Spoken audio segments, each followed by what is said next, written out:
Hello दोस्तों, स्वागत है आप सभी का यूडीए में। और आज हमारा टॉपिक है गुप्ता डायनेस्टी। तो गुप्ता डायनेस्टी को हम पढ़ेंगे, गुप्त साम्राज्य के बारे में क्या क्या इंपॉर्टेंट है वो देखेंगे। ठीक है। सबसे पहले हमने देखा कल हमने लास्ट क्लास पढ़ी थी, उसमें हमने मौर्य वंश के बारे में पढ़ा था। तो मौर्य वंश का जब पतन होता है उसके बाद कई ब्राह्मण वंश आते हैं, जिसमें शुंग वंश, कण्व वंश वगैरह रहता है। फिर बाद में कुषाण और सातवाहन वगैरह आदि रहते हैं। ठीक है। इसमें से जो कुषाण है, इसी के कुषाण के सामंत थे। कौन थे? गुप्त। तो गुप्त साम्राज्य का उदय होगा अगर, तो इस उदय के लिए एक भूमिका बनेगी। कहाँ से? कुषाणों से। तो तीसरी शताब्दी के अंत में प्रयाग के निकट कौशाम्बी में, प्रयागराज निकट कौशाम्बी में हुआ था गुप्त साम्राज्य का उदय। और संभवतः जो गुप्त लोग थे ना, ऐसा माना जाता है कि कुषाणों के सामंत थे।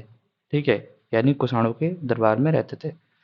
वहाँ पे इनकी स्थिति काफ़ी मजबूत हुई और बाद में अंतिम शासक को हटा करके, या फिर इसको स्वयं को स्वतंत्र करके, ये एक नए साम्राज्य की स्थापना की गई जिसका नाम था गुप्त साम्राज्य। ठीक है। इसके संस्थापक श्रीगुप्त को माना जाता है, श्रीगुप्त। और इसका जो आगे उत्तराधिकारी रहेगा वो घटोत्कच रहेगा। ठीक है। और जो सबसे इम्पोर्टेंट शासक, जो पहला गुप्त वंश का प्रथम महान शासक जो आएगा, वो है चंद्रगुप्त प्रथम।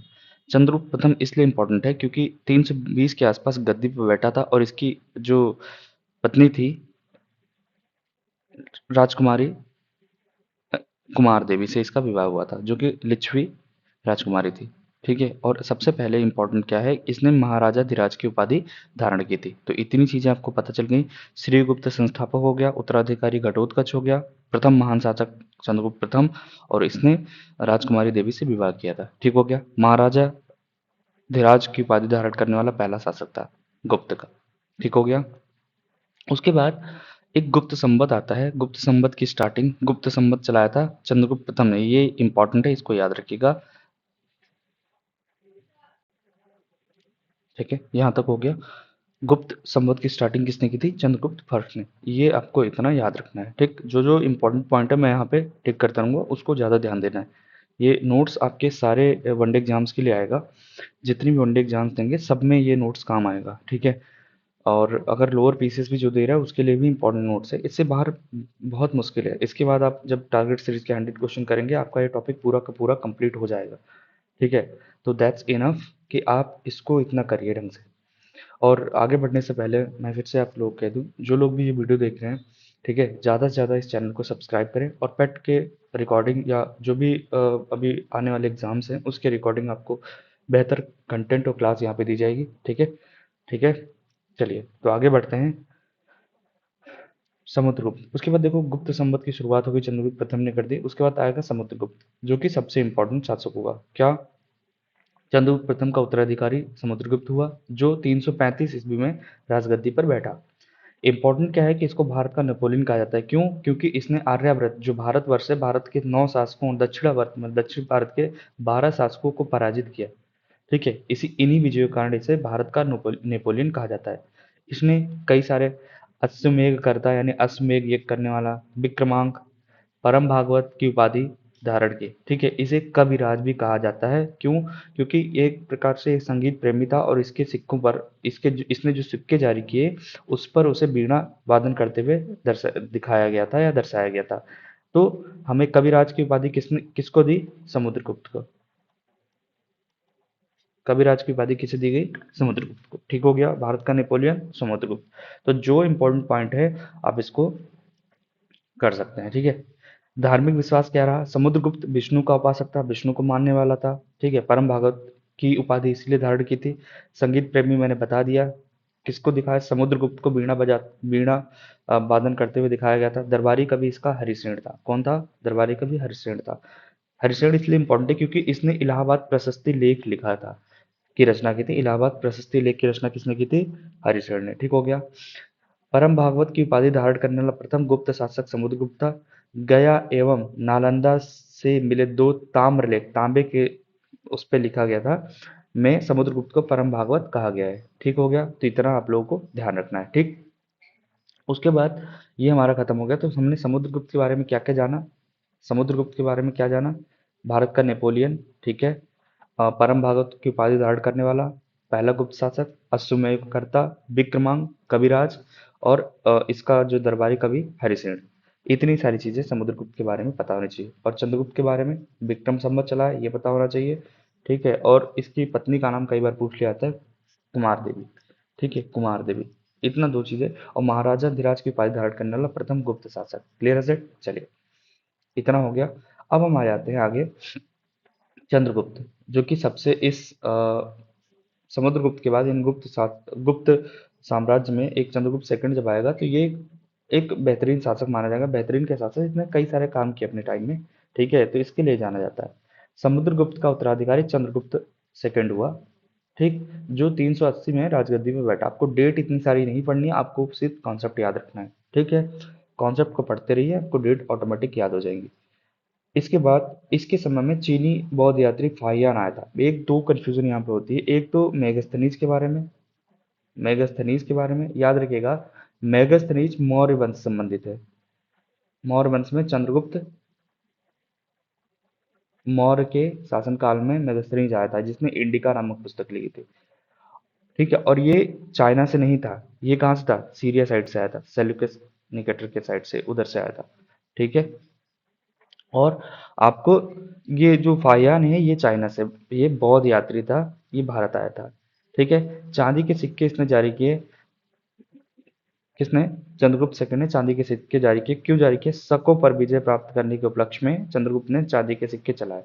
विक्रमादित्य की उपाधि, चंद्रगुप्त सेकंड ने विक्रमादित्य की उपाधि धारण की। यह उपाधि इससे पूर्व 57 ईसा पूर्व में उज्जैन के शासक ने भी पश्चिम में पश्चिम भारत में शक क्षत्रपों पर विजय प्राप्त करने के उपलक्ष्य में धारण की थी। ठीक हो गया? ठीक है, तो इससे पहले भी उज्जैन शासकों ने इसकी विक्रमादित्य की उपाधि धारण की थी, तो पहला शासक नहीं था। अंतिम एक चीज और क्वेश्चन आता है, मुगल काल का अंतिम, मतलब अंतिम विक्रमादित्य की उपाधि धारण करने वाला कौन था? हेमू। ये मुगल साम्राज्य से संबंधित है, हम वहां देखेंगे इसको। ठीक हो गया? शाब चंद्रगुप्त का राज्य कवि था। चंद्रगुप्त सेकंड का राज्य कवि शाब था। शाब चंद्रगुप्त के समय में पाटलिपुत्र एवं उज्जैनी विद्या के प्रमुख केंद्र थे। तो विद्या के प्रमुख केंद्र कौन थे? पाटलिपुत्र एवं उज्जैनी। अब चंद्रगुप्त सेकंड के टाइम पीरियड में ही इसके दरबार में नौ रत्न रहते थे। नौ रत्न क्या है?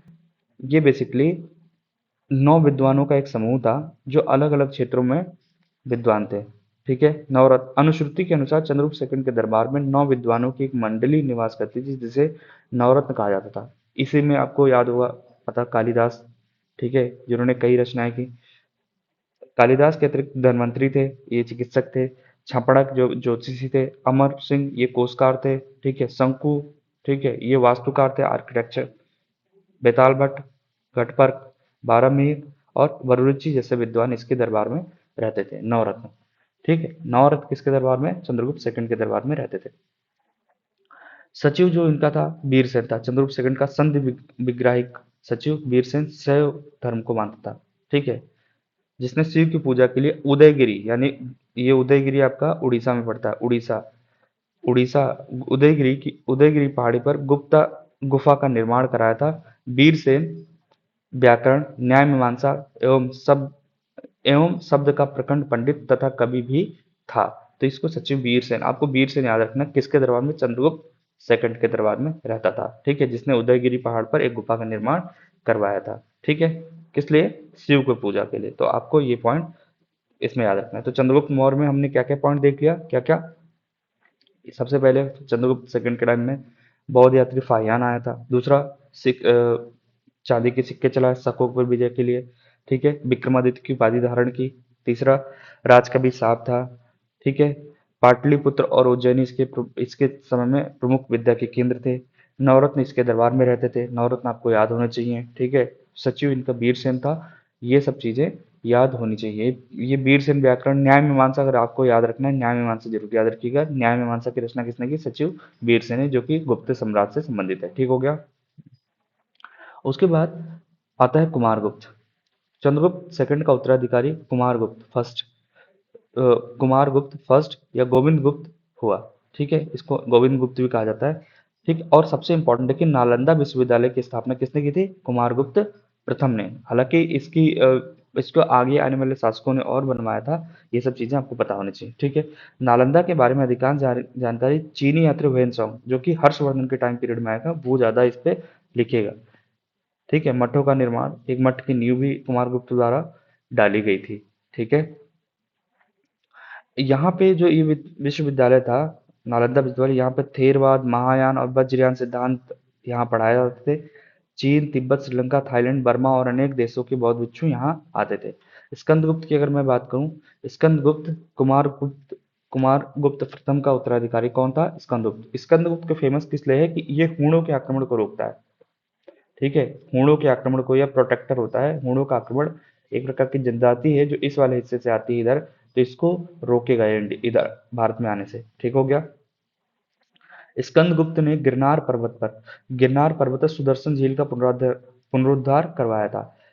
ये जो सुदर्शन झील है, इसका निर्माण मौर्य साम्राज्य में, मौर्य काल में चंद्रगुप्त मौर्य के एक मंत्री ने करवाया था। यहाँ पे पुष्यगुप्त जिसका नाम था, पुष्यगुप्त इसका नाम था, जिसने इस गिरनार पर्वत पर सुदर्शन झील का निर्माण करवाया था। आगे इसका पुनरुद्धार कौन कराएगा? स्कंदगुप्त, ठीक है, स्कंदगुप्त।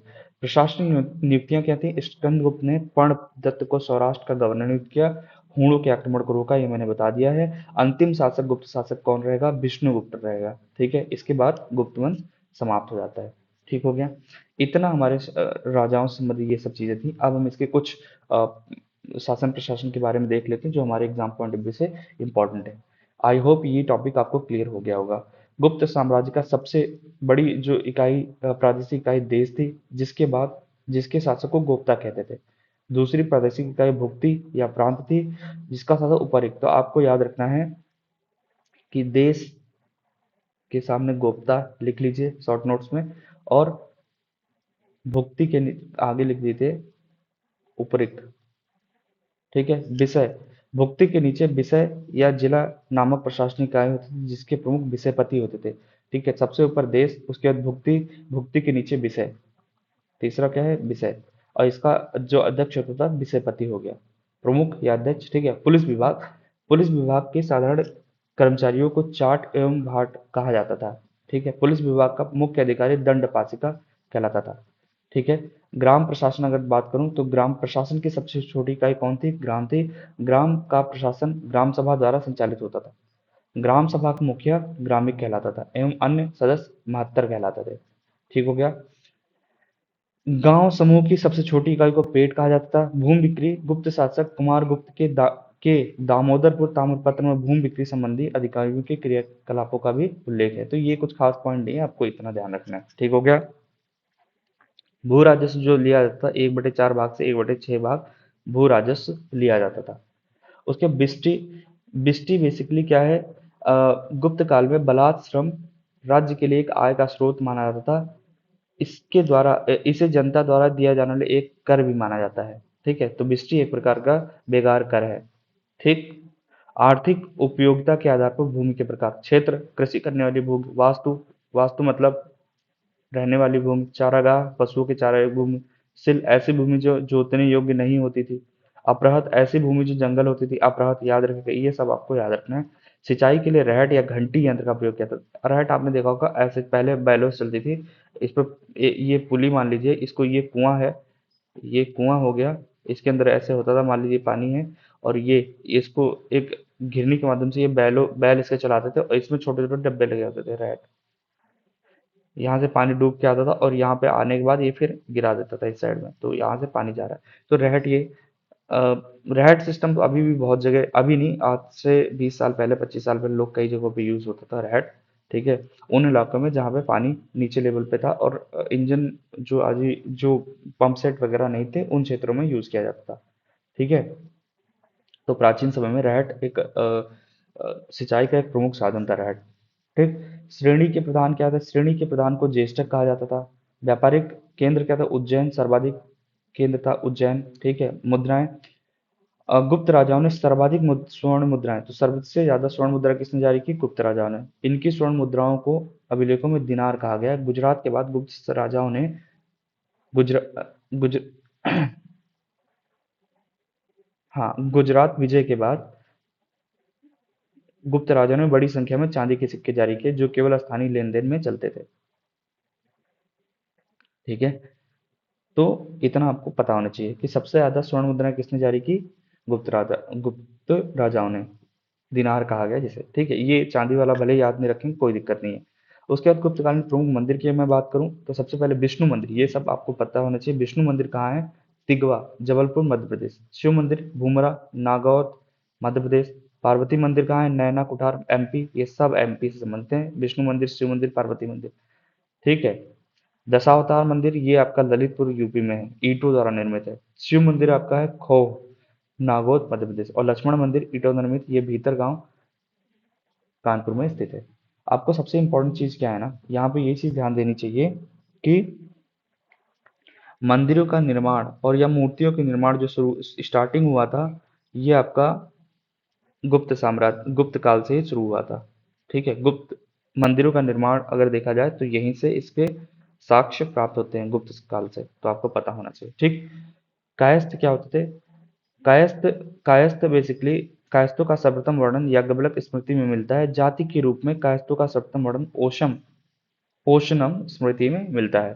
ठीक है, कायस्थ ब्राह्मण जैसे नाम एक प्रकार के जाति स्वरूप, जाति नाम है, ये इसका यूज किया जाता है। सबर क्या होता है? बिन जंगल में सबर जाति के लोग अपने देवताओं को मनुष्य का मांस चढ़ाते थे। सबर एक जाति थी। सती प्रथा का पहला जो प्रमाण मिलता है, यही मिलता है 510 ईस्वी के भानुगुप्त के एरड़ अभिलेख से। ठीक है, भानुगुप्त के एरड़ अभिलेख से सती प्रथा का उल्लेख मिलता है, जिसमें किसी भोजराज की मृत्यु पर उसकी पत्नी के सती होने का उल्लेख मिलता है। तो ये आपको पता होना चाहिए बस इतना कि सती प्रथा का उल्लेख सबसे पहले किस राजवंश में मिला? तो गुप्त साम्राज्य, गुप्त काल में। अगर इससे ज्यादा थोड़ा डीप जाना है तो 510 में भानुगुप्त के एरड़ अभिलेख से। वेश्याओं को गणिका कहा जाता था और जो बूढ़ी हो जाती थी उनको कुट्टनी कहा जाता था। धार्मिक विश्वास जो था, धर्म को माने गुप्त साम्राज्य थे, अधिकांशतः वैष्णव धर्म के अनुयायी थे। उन्होंने इसे राजधर्म बनाया। विष्णु का वाहन गरुण गुप्तों का राज्य चिन्ह था। गुप्त काल में वैष्णव धर्म सबसे महत्वपूर्ण धर्म रहा और इससे संबंधित महत्वपूर्ण अवशेष देवगढ़ का दशावतार मंदिर है। देवगढ़ कहाँ है? अभी हमने देखा देवगढ़ कहाँ है आपका? ये आपका एमपी से संबंधित है। ठीक है, एमपी से संबंधित है, बेतवा नदी के तट पर स्थित है। अजंता की गुफाएं, अजंता में निर्मित कुल 29 गुफाओं में वर्तमान में केवल 6 ही शेष हैं, जिनमें गुफा संख्या 16 एवं 17 का जो संबंध है वो गुप्तकालीन है। इसमें गुफा संख्या 16 में उत्कीर्ण मरणासन राजकुमारी का चित्र दिखाया गया है। ठीक है, तो इतना आपको थोड़ा पता होना चाहिए कि गुप्त काल अजंता गुफाएं जो कि महाराष्ट्र में है, किससे गुप्त काल में भी उसमें 16-17 गुफाएं, जो 16 नंबर और 17 नंबर की गुफाएं हैं, वो किससे संबंधित है? गुप्ताज से संबंधित है।